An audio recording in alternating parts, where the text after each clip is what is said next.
Welcome back to Project Freelance. We are in November. What's going on, guys? How's it going? I hope you're having a great November. I hope that the results of the election, because I don't really know what they are, because right now when I'm recording this, it's October 22nd. So who knows what happened, but I hope it's for the better. I hope you went out and voted.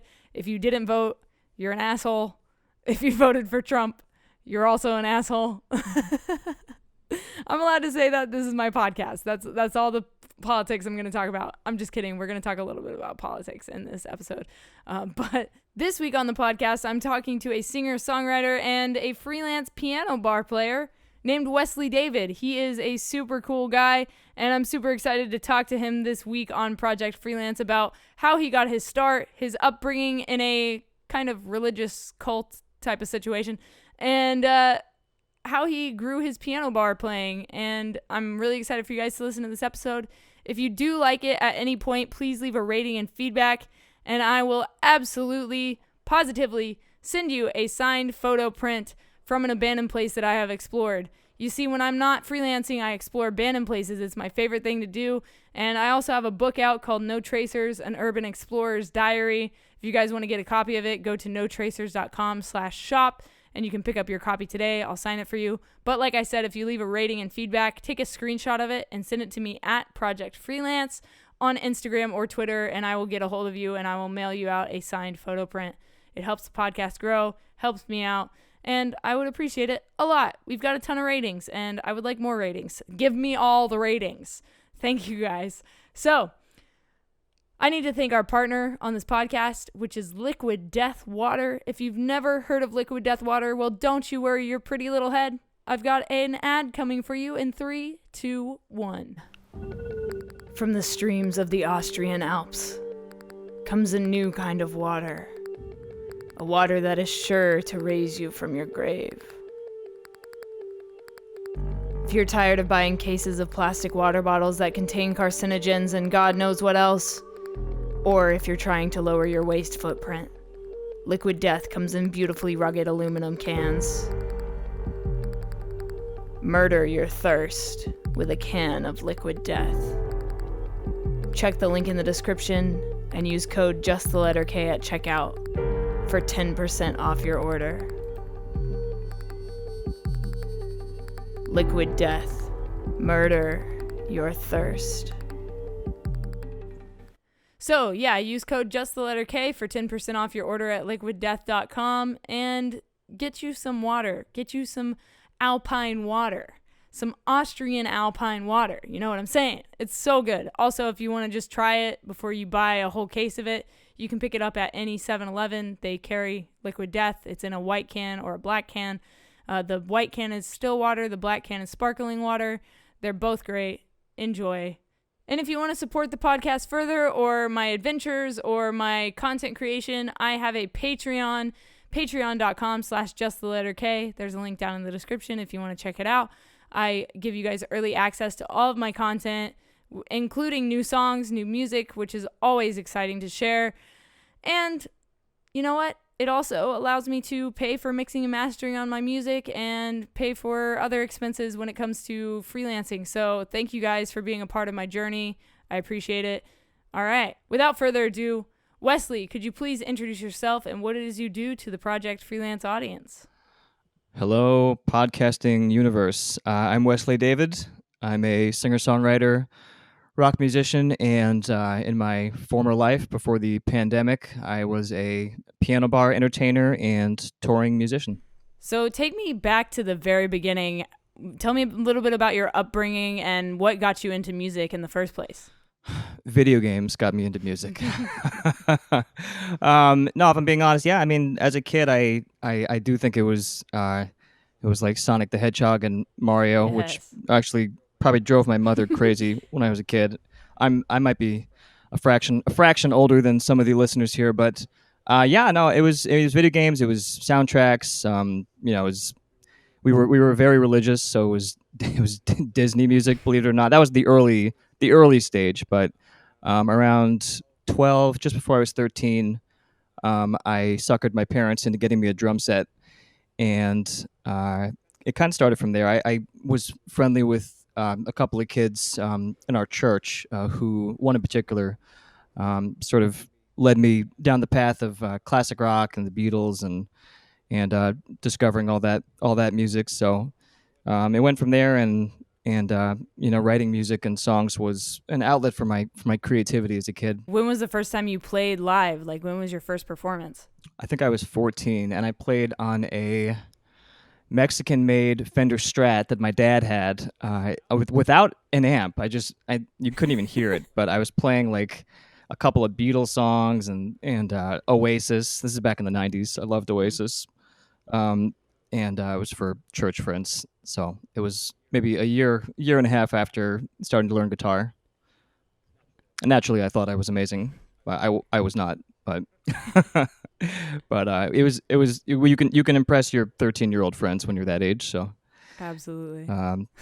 yeah, no, yeah, that's kind of part of the music story. But I grew up very very religious, kind of conservatively evangelical, I guess, in an unusual religion, and I guess that's the other half of my life is, you when you grow up in that way, it's really your whole world, and it's how you interact with others, it's what you believe about the world, and you believe that Jesus is coming, any day, and the end of the world is coming any day, and you sort of live anticipating that event.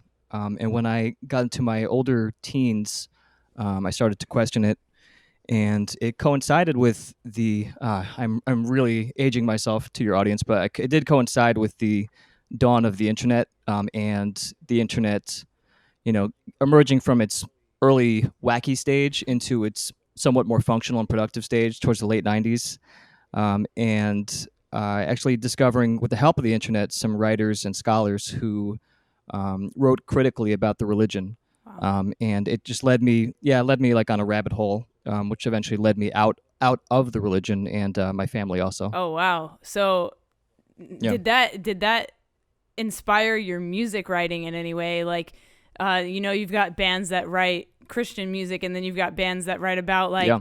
falling out of their faith. Like, did that Yeah. inspire your music in any way? Oh yeah, for sure. Yeah, I wrote. Music was an escape. I think music and the dream of being a rock star, a dream I still foolishly hold to this day. But especially as a kid, it was like, it's like an alter.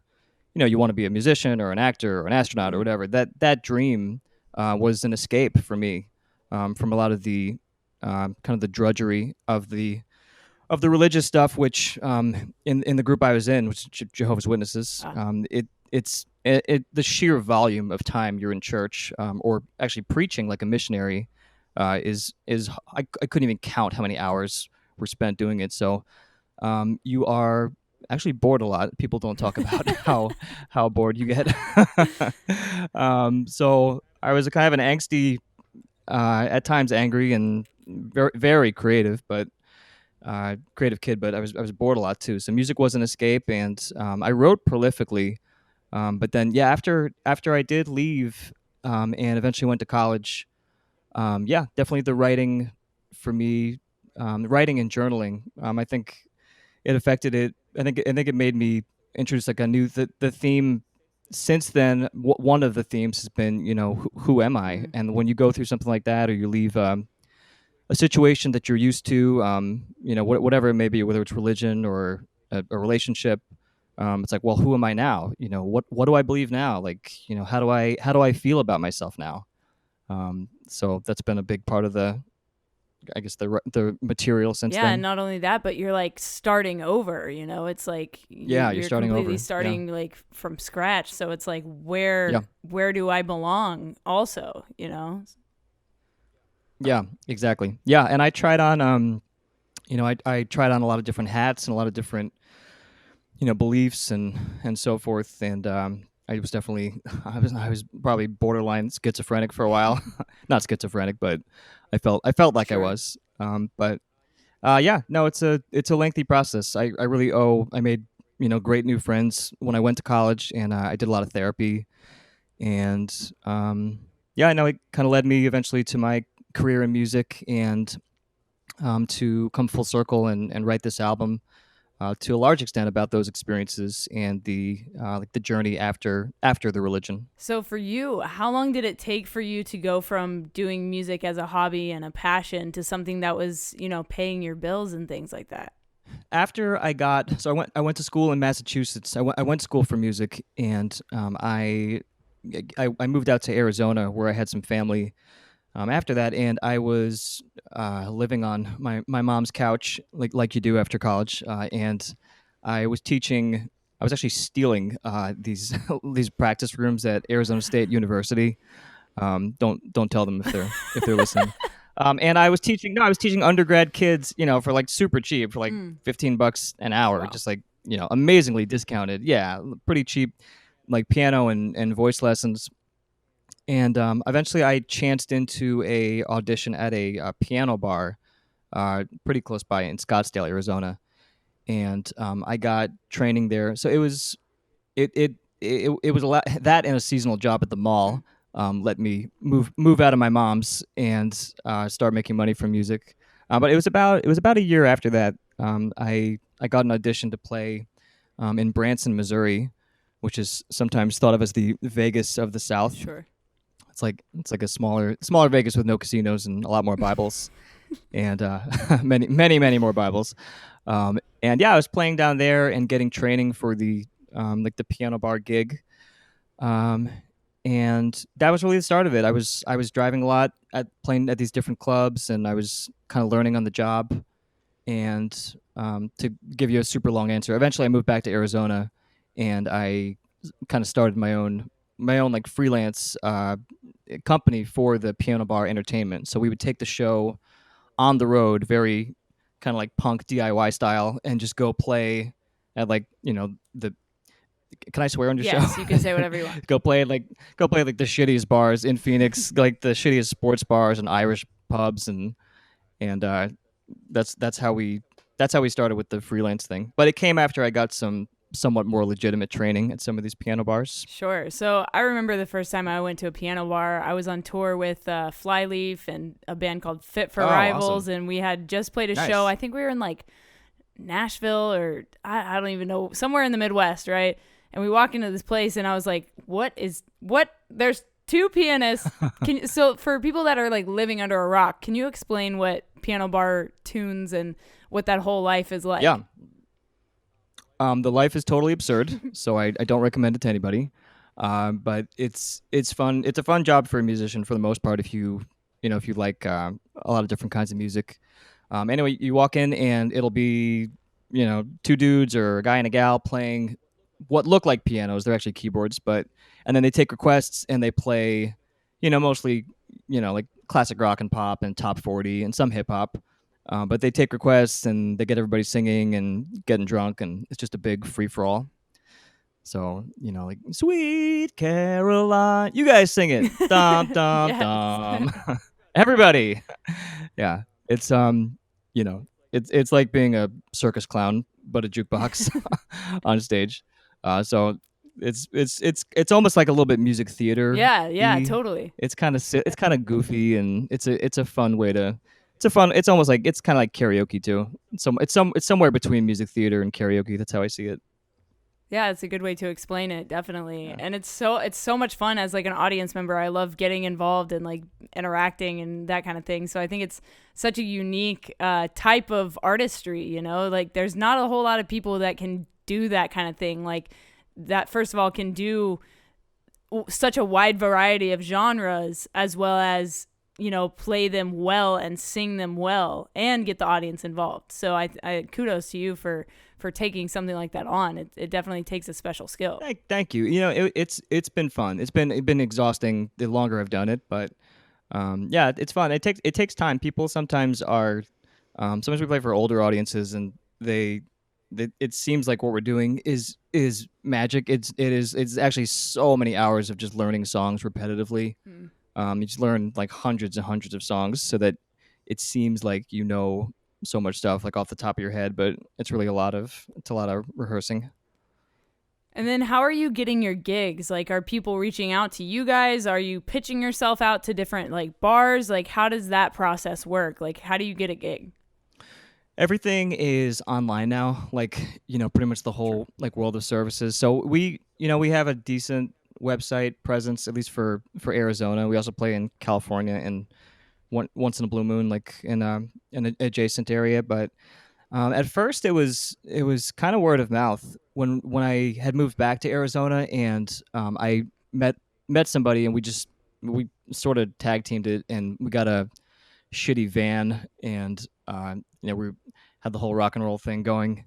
But yeah, it was half. We got a website, but this is almost 9 years ago, so we just it was a lot of word of mouth. We would go to bars. We'd actually just spend a day, like once a week at least, going to bars. Like, it'd be 115 degrees in the summer in Oof. Arizona, and we're just getting into the van and going to bars, saying, "Hey, like, you need anybody for tonight? Like, can we set our stuff up here, and let us have tips and fish and chips and some beer, and we'll be good to go."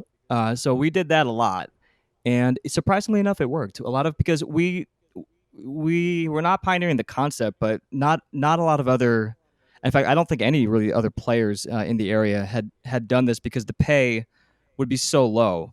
Compared it'd be a lot less than actually playing at a dedicated piano bar. But for us, because we were broke and just had our day jobs, for us it was fine. So it was really kind of like rogue DIY style to start, and then as it got more sophisticated, we like slowly got listed on like some musician websites and like the kind of sites where you can book like a wedding band or a corporate band, that kind of thing.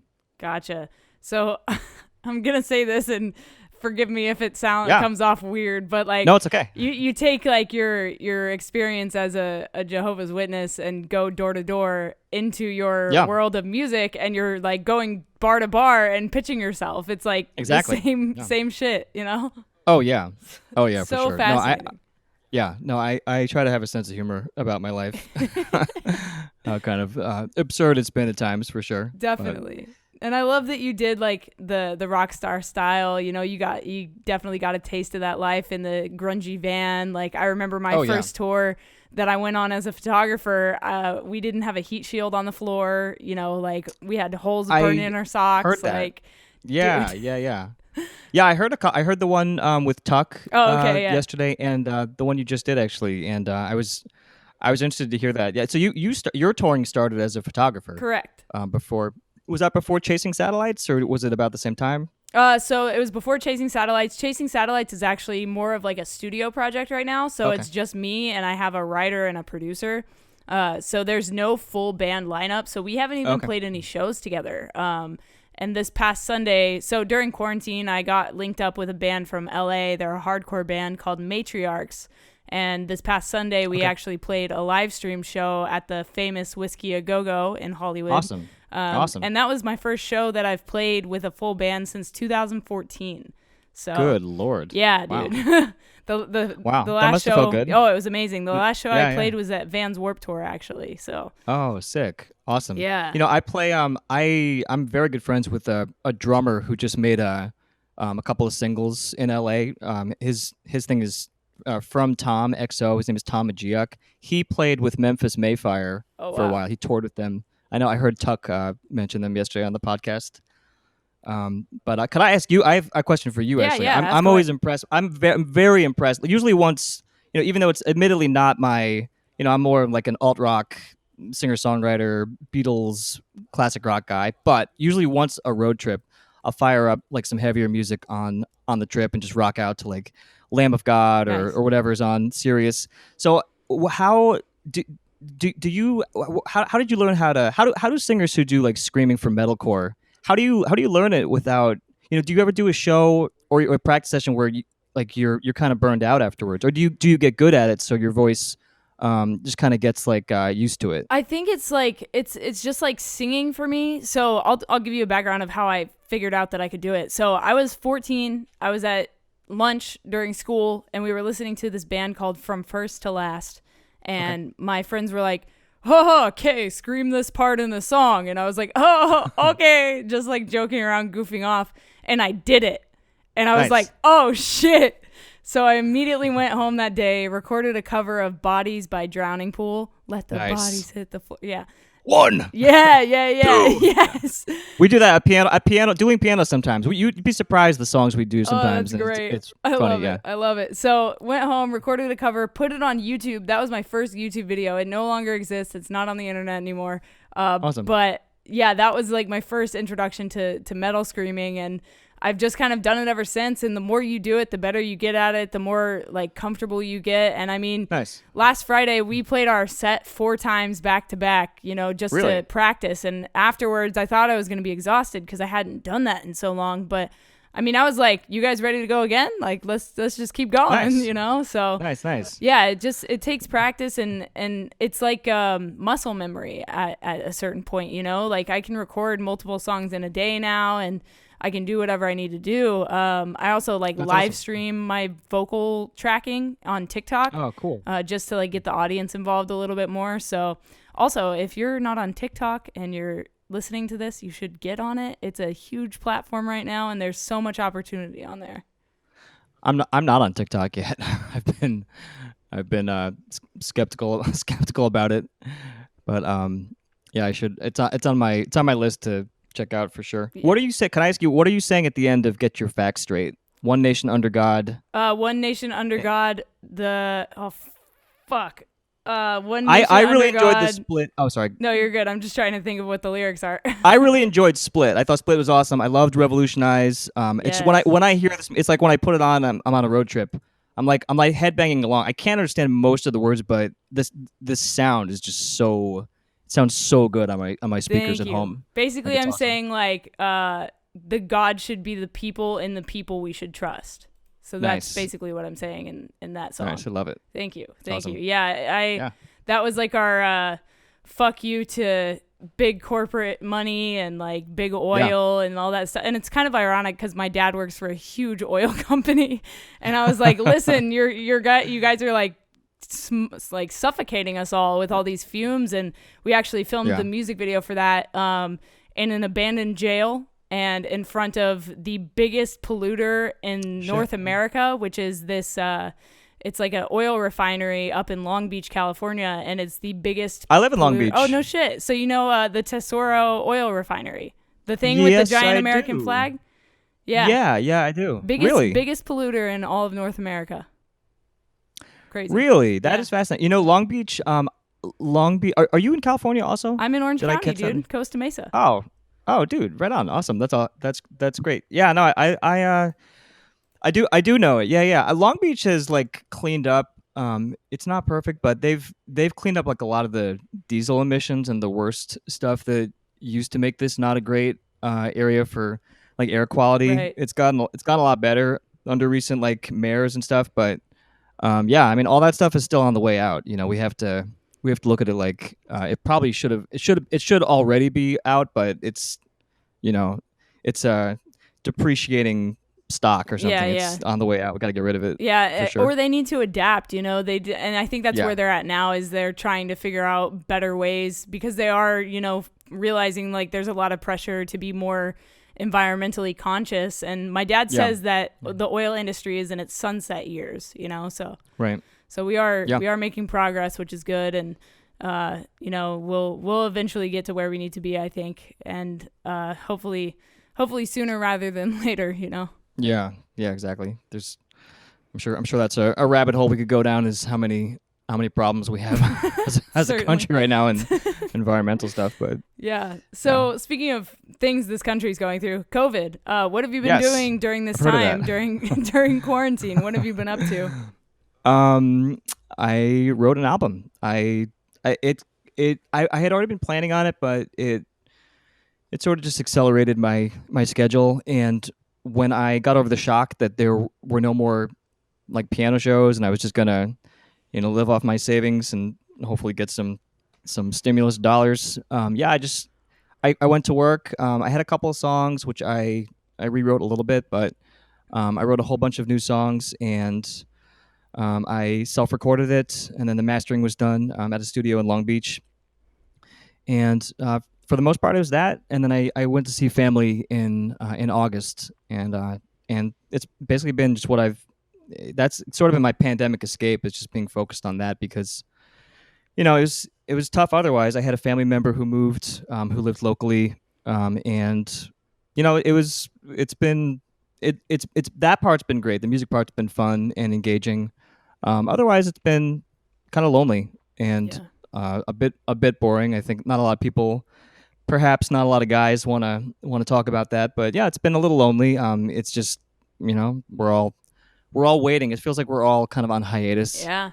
Even if we're doing things, I'm doing stuff every day, and I'm from live streaming to being productive for the music stuff. But it still feels like life is kind of on hold. Yeah.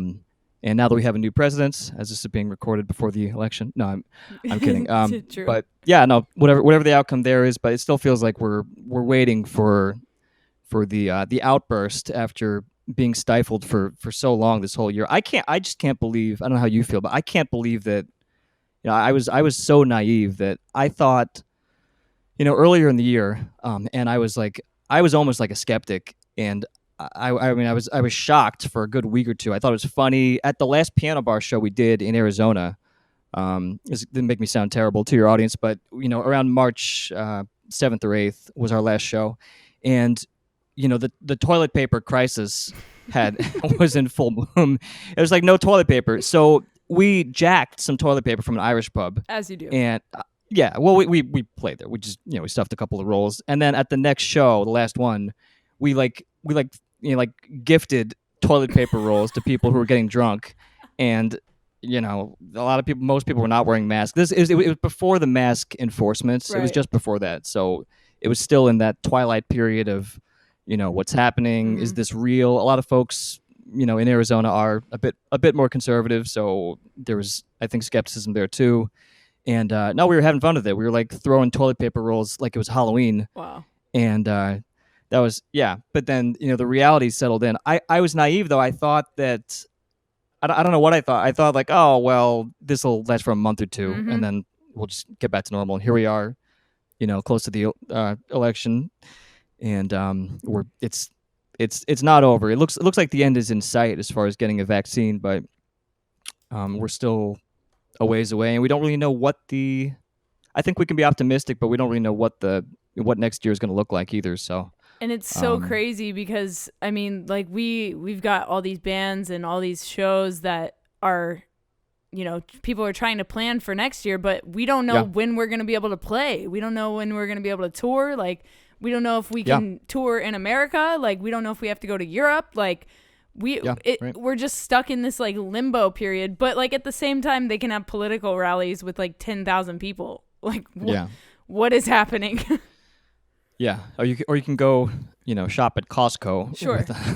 2,000 people and be elbow to elbow with people getting toilet paper and diapers and stuff. I don't know. I don't know. I have mixed feelings about how we've reopened and the rules, but you'd like to think that once we get a vaccine and we're a few months into distribution, that we're going to open up enough to where there's like enough capacity at bars and clubs and venues that it's makes financial sense for them to start having bands and artists and open mics and karaoke and like all the good stuff of live music again. That's what I'm looking forward to. Yeah, same here. And I mean, like, for example, the Whiskey, where we just played over the weekend, like they had, I don't know, 8 bands play in a day, but it was like, one band would play, they'd get off stage, they'd like quickly sanitize everything, and then the next band would come on stage and play. And it's like, why can't we just do this properly? Like it's so confusing to me. And like, it's been so detrimental to those that do tour full time, especially as like the crew. And for those of you listening, if you guys want to help out touring crew members, definitely check out forthenomads.org. They've created a huge fundraiser to help financially help other touring crew members. So if you guys are interested in getting involved in that way, you absolutely should. But so tell me a little bit more about your record that you have been working on. When is it out? Tell me about some of the tunes that are on there, and we'll go from there. Yeah. It's called Never Late Than Better, and it is out. It's out on all the normal streaming platforms. It came out September 22nd, and the first single is called The Process, And then we did a music video for the one called Ball of Yarn, where I dressed up as a cow to do a Doja Cat parody. You can, if anyone finds that not vile but remotely interesting, they can check it out on YouTube. Yeah, no, a lot of the album is about it's about my religious upbringing. It's about the aftermath. It's about recovering from religion in some ways and picking up the pieces. And it's also thoughts about like tech and social media, and I think the modern personal take on the modern environment of how we live now and how social media and some of the dependence on it affects a lot of what we do. And as far as the freelance aspect, I was lucky to have some savings after years of doing piano bars, so I definitely blew through most of that doing this, doing the recording, the mastering, and the promotion. But I also took out a couple of billboards, and Oh, I wow. did some recording and failed live streaming. But I have a couple of videos that are going to come out soon. I took out these billboards on the I-10 on a pandemic discount from the company. They were like, sure, you want a billboard? Sure, it's like half off. Wow. So the freelance part of me was like, okay, sure, I'll take out a You're billboard. like, What that's could a go wrong? steal. Yes. Yeah. So the one was really crappy. You can't even see it. The location was so bad. The other was pretty good. So I did some recording out there. And the only problem is it was so windy. Like it's like out by Palm Springs, like Coachella Valley. Okay. It's so windy for anyone who goes through that area. But yeah, that was part of the promotional efforts. I apologize. I forget your original question, but basically the record is about some of that stuff, and I love it. I really believe in the music. A lot of it is '90s inspired. It's like kind of alt rock slash indie pop inspired. I'm a big prog rock fan, like Rush and The Who Nice. and some of those bands. So there's a lot of that influence on it as well. Very cool, man. And my last question for you is, what is something you know now that you wish you knew when you started? When I started like this project When in you particular, started or music? okay, I think I think if I could have told my younger self something, it would have been just to be a little more patient, because it takes time. It takes time to get your foot in the door. It takes time to get better at your craft. I'm like disciplined but also impatient. So I think I shot myself in the foot a few times. So yeah, probably just to remember that you have to be in something for the long haul, and it's success. If you're super lucky, if you're like one of the few lucky people, then it's right away. But for most of the rest of us, it's a journey, and try to take it day by day, even that's kind of cliche to say. Hey, there's truth behind the word cliche, I mean, it's cliche for a reason, but That's true. thank you for sharing that. Yeah. And hey, thank Yeah. you for coming on Project Freelance and sharing your story with us. Yeah. Thank you for having me. Of course. So if people want to find you, or, after the pandemic, maybe hire you to come play at their piano bar or Sure. their venue, where can they find you? How can they get a hold of you? My personal music, you can find me on Instagram at Wesley David Music, or wesleydavidmusic.com. The piano bar world stuff, you can go to AZ, like Arizona, azduelingpianos.com. All right, guys, that was my episode with Wesley David. If you want to check out his music or his socials, I've put some links down in the description for you. If you did enjoy this episode, please do me a favor and leave a rating and feedback. It helps the podcast grow. It helps other people find us, and it gives us a little bit of notoriety. Again, thank you to Liquid Death Water for partnering with me on this podcast. I love the water. If you guys haven't tried it, use code JustTheLetterK. Buy yourself a case of water. Links are down in the description. And if you want to check out my music, Chasing Satellites, Matriarchs, or my solo music, which is just under K and Agonio, I've also put some links down in the description for that. But I will talk to you guys again next week on another episode of Project Freelance. Stay strong, keep enduring, go out, and go create something.